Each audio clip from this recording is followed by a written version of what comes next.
Segunda carta de Paulo à igreja de Tessalônica. Por que Paulo escreveu a segunda carta? Por que não bastou a primeira? Acredita-se que esta segunda carta ela tenha sido escrita 6 meses depois da primeira. E ela foi escrita porque as dificuldades e os problemas da primeira carta ainda não tinham sido resolvidos. A gente deve se lembrar de que esses irmãos aqui de Tessalônica, eles foram perseguidos por causa de um grupo judaizante ali da região. E Paulo, ele aproveita aquele contexto de perseguição, aquele contexto de gente morrendo por causa da perseguição. Existiam mártires ali na igreja de Tessalônica, gente que morre por causa da sua fé. Paulo aproveita aquele contexto ali de perseguição para lembrar aos crentes daquela igreja de que o sofrimento faz parte do pacote da salvação. Quando Deus te chamou, te salvou, te redimiu, Ele não prometeu a você que você ia ter uma vida isenta de problemas. Então essas mensagens aí de que a gente de vez em quando lê em algumas entradas de igreja, pare de sofrer, isso é mentira. No mundo tereis aflições. Enquanto nós vivermos aqui, nós vamos enfrentar problemas. E Paulo ensina isso aqui em Tessalônica.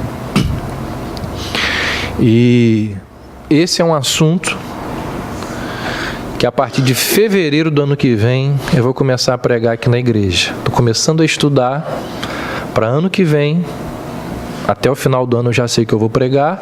Então, fevereiro do ano que vem a gente vai começar a pregar sobre sofrimento. Sofrimento faz parte da vida cristã. E Paulo lembra a esses irmãos que o sofrimento, inclusive, é um instrumento que Deus utiliza para testar a nossa fé. Paulo diz, olha, a dor pela qual vocês passam, uma boa parcela dessa dor é Deus que envia para testar o caráter e a fé de vocês. E aí Paulo vai dizer, olha, o sofrimento não é uma coisa sem sentido, Deus está no controle de todas as coisas. O cristão, quando que passa pela dor, que passa pelo sofrimento, não deve ter os seus olhos no aqui e no agora, deve sofrer tendo em vista a eternidade, deve sofrer tendo em vista o que o aguarda no futuro. E aí, nesse contexto de perseguição, de sofrimento, além de falar que o sofrimento faz parte do pacote da salvação, além de falar que o sofrimento é um teste para a fé, além de falar que o sofrimento deve ser encarado pelo cristão, olhando para o futuro, Paulo vai dizer, aqueles que fazem os crentes sofrer, estão encrencados com Deus. Quem faz os filhos do Senhor sofrerem, sofrerão o juízo de Deus. A gente já vai ler o texto que diz isso. E dá uma olhada então logo no verso 9. Paulo diz que essas pessoas sofrerão penalidade de eterna destruição. E aí, uma referência não só ao inferno, mas como a eternidade do inferno, algo que nós pregamos algumas semanas atrás. Ele ainda diz assim que tais pessoas serão banidas da face do Senhor e da glória do seu poder. Banidas para sempre da presença de Deus. Isso significa que Deus não está presente lá no inferno, uma vez que elas vão para o inferno? Óbvio que não. Como nós vimos, Deus está presente no inferno como juiz e não como um pai amoroso. Então elas serão banidas para sempre da face de Deus. Aí vem logo depois disso, aparece o capítulo 2, que é um capítulo muito escatológico. Na primeira carta, lá no capítulo 4, a preocupação de Paulo, a preocupação da igreja levou com essa questão escatológica, com a segunda vinda de Cristo, levou o apóstolo Paulo a escrever sobre o arrebatamento, lá na primeira epístola. Isso nos lembra que muita gente daquela igreja aguardava ansiosamente por conhecer esses assuntos ou esse tema aqui. E o anseio e o desejo das pessoas era algo assim tão intenso que parece que se tornou até um problema na igreja. Os irmãos ali de Tessalônica estavam tão ávidos por saber acerca da vinda de Cristo, eu falei sobre isso semana passada, por causa daqueles que estavam morrendo devido à sua fé, que isso se tornou um problema. Olha o que Paulo diz aí no verso 2 do capítulo 2: pedimos que não mudeis facilmente o vosso modo de pensar, nem fiqueis assustados por causa de espírito, palavra ou carta atribuídos indevidamente a nós, como se o dia do Senhor já estivesse bem perto. Então é nesse contexto que Paulo oferece algumas informações àqueles irmãos sobre o fim dos tempos. E aí Paulo vai fazer aí no capítulo 2 menção, referência ao anticristo, àquele que diz ser Cristo sem ser Cristo. Quem é o anticristo? Não sou eu que vou dizer isso para vocês, né? Porque as teorias são as mais diversas. Não sou eu que vou definir isso. Mas de tudo que a gente ouve, a gente lê, a gente estuda, o básico ou aquilo que se não é unanimidade, mas aquilo que está presente na mente de muitas pessoas que analisam essa questão, é que o anticristo será alguém que vai exigir adoração das pessoas. O anticristo será alguém que vai perseguir o povo de Deus. Se apresentará como o Messias num contexto de grande apostasia. Paulo diz aí no capítulo 2 da segunda carta que ele vai realizar muitos milagres, muitos sinais virão através dele, e todos esses milagres e sinais pela interferência e poder de Satanás. Ele vai utilizar vários mecanismos de engano, e realmente ele vai enganar a muitos. Paulo diz que esses que serão enganados, que serão ludibriados pelo anticristo, só farão isso porque eles rejeitaram a verdade. E depois vale a pena você ler. Porque Paulo diz assim, é Deus mesmo quem envia a operação do erro, para que creiam na mentira e sejam julgados todos aqueles que não deram crédito à verdade. Daqui a pouco eu falo mais sobre isso. Aí a gente entra no capítulo 3. E Paulo então oferece as suas recomendações finais aos Tessalonicenses. E aí, nos versos iniciais do capítulo 3, ele pede oração pela propagação do Evangelho e por ele mesmo. Nós vimos semana passada que Tessalônica era a principal cidade de uma grande região ali da Grécia, e que através dessa cidade o Evangelho se espalhou para várias outras cidades ao redor. Então Paulo está pedindo oração pela propagação do Evangelho. Ele vai dizer, olha aí a partir do verso 6, irmãos, nós vos ordenamos em nome do Senhor Jesus, que vos afasteis de todo irmão que vive de forma indisciplinada e em desacordo com a tradição que recebestes de nós. Pois vós mesmos sabeis como deveis nos imitar. Pois quando estávamos entre vós, não vivíamos desocupados, nem comíamos de graça da comida de ninguém, pelo contrário, trabalhávamos dia e noite com esforço e fadiga, para não ser um peso para nenhum de vós, não porque não tivéssemos direito, mas para que nós mesmos vos dessemos exemplo para nos imitardes.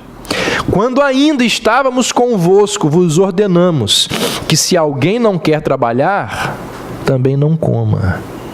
Então olha só, algumas pessoas daquela igreja, impulsionados por uma interpretação errada sobre a segunda vinda de Cristo, ou movidos por profecias falsas, essas pessoas estavam tão seguras do retorno da volta de Cristo, que elas simplesmente deixaram de trabalhar. E aí, diante dessa realidade, qual realidade? Jesus está para voltar, não sei se é semana que vem, mês que vem, logo ele vem. Para que eu vou trabalhar? As pessoas pararam de ir para os seus empregos, para os seus afazeres, e aí Paulo é bastante direto.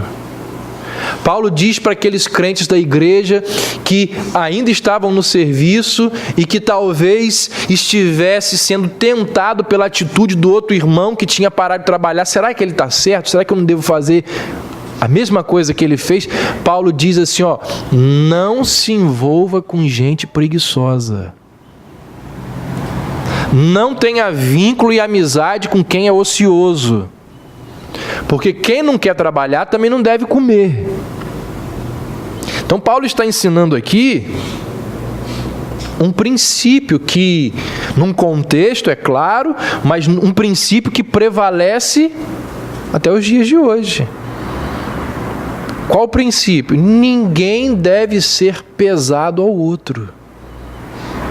Porque existe muita gente nesse mundo que vive na aba, que é pesado ao outro. E aí Paulo usa como exemplo a sua própria vida.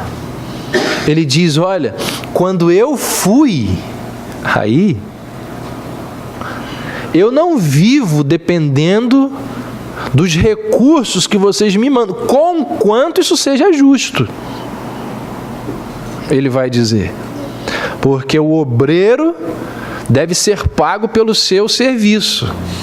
Mas ele diz, mas eu não querendo ser pesado a vocês, eu mesmo tirava lá os meus recursos. Então eu uso, olhem para o meu exemplo, eu que tinha o direito não fiz, eu estou trabalhando. Então se alguém deixa de trabalhar, Paulo vai dizer, gera um problema, o quê? Ser pesado a outros. Porque outros vão ter que trabalhar por ele. E Paulo diz, o problema não para aí não. O problema vai além. Não é apenas a questão de ser pesado ao outro. Os problemas da ociosidade, Paulo vai dizer, são vários. Olha o que diz aí o verso 11 do capítulo 3. Porque ouvimos dizer que alguns entre vós vivem desocupados, não querem trabalhar e se intrometem na vida alheia. Viram aí? Os ociosos, além de dar despesa, de ser pesado aos outros, ainda faziam fofoca. Qual é a interpretação desse verso 11 do capítulo 3 aqui? Qual é a paráfrase que nós podemos fazer do verso 11 do capítulo 3 de 2 Tessalonicenses? Mente vazia, oficina do diabo. Não tem o que fazer, começou a tomar conta da vida dos outros. Isso acontece aos montes. Pode ver, gente fofoqueira normalmente é porque está com tempo sobrando. Paulo diz, olha, os ociosos, além de serem pesados aos outros, eles são fofoqueiros. E aí eu não sei se você consegue perceber aqui, mas olha só, interpretação errada acerca da segunda vinda de Cristo gerou ociosidade. A ociosidade gerou fofoca. E a fofoca certamente estava gerando desunião, problema na igreja. Então olha só, toda essa confusão de gente que não quer trabalhar, que vive comendo na casa dos outros, que é pesado ao outro, que vive se intrometendo na vida alheia, tudo isso, gente, tem origem numa compreensão doutrinária equivocada. O que a gente aprende aqui? Quem crê errado vive mal. Quem não tem doutrina começa a fazer muitas coisas erradas. Por que as igrejas estão cheias de problemas, cheias de práticas diabólicas, humanas, coisas? Porque não tem doutrina. Porque não tem uma mensagem que vá corrigir a prática dessas pessoas. Quem crê mal não vive bem. E aí a responsabilidade maior dos pastores. E Deus há de cobrar deles. Por que o meu povo está se perdendo? Porque não conhece a palavra. E não conhece a palavra por quê? Pelos mais diversos motivos. Não vou entrar aqui em questão. Aliás, semana que vem eu vou entrar nessas questões. Nós vamos começar a falar das epístolas pastorais. Então, eu me lembro que John MacArthur falava assim, 90% dos meus problemas do gabinete eu resolvo no púlpito. É daqui que eu atendo as pessoas, o meu gabinete é o meu público, que eu prego doutrina e ele já sabe o que precisa ser feito. Gente, às vezes eu fico pensando assim, Senhor, eu preciso falar com a pessoa que aquilo que ela está fazendo está errado. Ela já sabe. Já sabe. Ela já ouviu.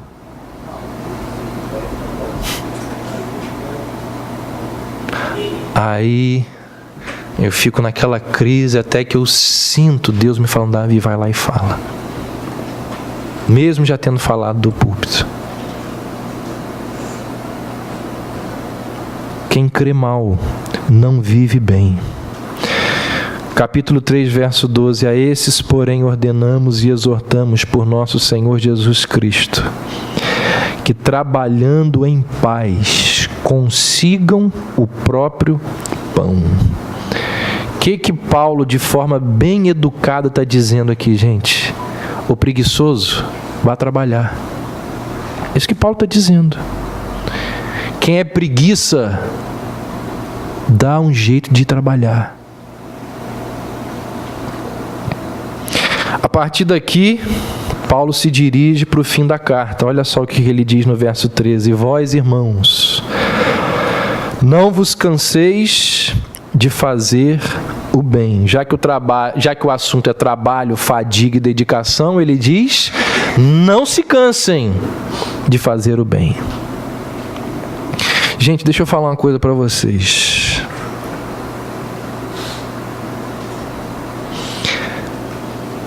Eu experimento isso e creio que você também experimente isso, no contexto no qual você vive. Fazer o bem e não ter retorno cansa. Fazer aquilo que é correto e você não ver resultado, não ver frutos, cansa. Não ser correspondido cansa. Aí eu vou falar do meu contexto, da minha situação. Cansa ter que ficar exortando as pessoas diante dos mesmos pecados. Cansa quando nós criamos expectativas e elas não são correspondidas. Indiferença, descaso, apatia, inconstância. Essas coisas, elas têm um enorme poder de nos deixar exaustos. Vai educar seu filho. Vai educar sua filha. Veja se não cansa você falar pela 5ª vez no dia: não deixa a sandália jogada em cima do sofá. Vai escovar o dente. Não cansa, não?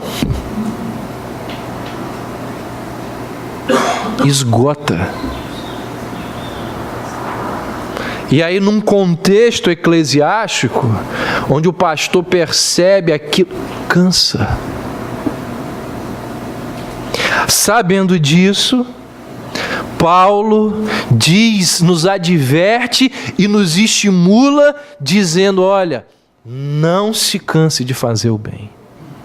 Por isso que a gente precisa descansar em Deus e pedir que Deus seja aquele que venha renovar a nossa vontade de continuar fazendo o bem. Aí versos 14 e 15, ele diz: se alguém desobedecer as nossas instruções nesta carta, observai-o atentamente e não tenhais contato com ele, a fim de que se envergonhe. Vocês ouviram isso aqui, gente? Presta atenção, não sou eu que estou falando, não é interpretação minha, é Paulo que está dizendo. Ele diz: olha, se alguém desobedecer as nossas instruções nesta carta, observai-o atentamente. Ou seja, se ele está desobedecendo as instruções, não tenhais contato com ele. Com qual objetivo, Paulo? A fim de que se envergonhe. Todavia, diz Paulo, não considereis inimigo. Pelo contrário, corrigi-o como irmão. Então, olha só, ao contrário daquela política da boa vizinhança, ao contrário daquele politicamente correto que muitas igrejas tentam fazer com os seus membros, que muitos irmãos tentam fazer com os outros para que o outro não fique magoado. Rapaz, vou me indispor, vou lá falar, vou lá nada, rapaz, deixa isso quieto. Isso não é cristão. Isso não é cristão. Paulo diz, aqui o negócio é sério. Paulo diz: quem não está fazendo aquilo que as Escrituras advertem precisa ser disciplinado. Precisa ser exortado. Gente, vocês acham que é fácil para mim chegar para algum de vocês e dizer assim: meu amigo, olha só, isso assim que você está fazendo, esse hábito seu, essa prática, isso não está certo. Isso é muito difícil. Isso é constrangedor, isso é complicadíssimo. Mas Paulo diz assim, tem que fazer. E aqui ele não está dizendo que é só o pastor, não. O pastor tem que uns aos outros. Tem que fazer. Se alguém desobedecer às instruções da palavra de Deus, observe-o atentamente, não tenha contato com ele, a fim de que se envergonhem. Todavia não o considereis inimigo, pelo contrário, vá até ele e o corrija como irmão. Basicamente, é isso que trata a carta de Paulo, a segunda carta de Paulo à igreja de Tessalônica. No entanto, existe um assunto principal aqui na epístola, algo que domina toda a carta. Um tema principal, um tema geral. E assim como na primeira carta, o tema principal aqui, já que ela é escrita por causa da primeira que não foi resolvido, os problemas lá, o assunto aqui é, assim como na primeira, a segunda vinda de Cristo. Alguém que estava estudando essas duas cartas sugeriu que a diferença entre a primeira e a segunda carta, conquanto ambas tratem do mesmo assunto, do mesmo tema, que é a volta de Jesus, a primeira foi escrita para consolar e a segunda foi escrita para corrigir. Tem propósitos diferentes, conquanto tratem do mesmo assunto. E aí, quando Paulo orienta aqueles irmãos sobre a volta de Jesus, Paulo nos mostra pelo menos 5 atitudes que o cristão que aguarda a volta de Jesus deve ter. Vamos vê-las. Primeiro, Paulo diz que todo mundo que aguarda a volta de Cristo tem esse anseio e esse desejo, que tem expectativa da volta de Jesus. Essa pessoa deve ter ciência de que ela vai passar por tribulação. Capítulo 1, versos 4 e 5. Em razão disso, nós mesmos nos orgulhamos de vós diante das igrejas de Deus, por causa da vossa perseverança e fé, em todas as perseguições e aflições que suportais. Isso é prova clara do justo julgamento de Deus, para que sejais considerados dignos do reino de Deus, pelo qual sofreis. O que Paulo deixa evidente aqui? Que a tribulação é um sinal de que nós nos tornamos dignos do reino de Deus. Paulo lembra que quando a igreja ela experimenta tribulações aqui nesse mundo, e Jesus falou que no mundo nós teríamos aflições. Quando a igreja experimenta tribulações, isso é sinal de que nós estamos nos identificando com Cristo. Paulo diz, olha, é inevitável chegarmos ao céu sem passarmos por tribulações. E aí ele vai dizer o quê? Que no dia do juízo, aliás, todos passam por tribulação nesse mundo, crente e incrédulo.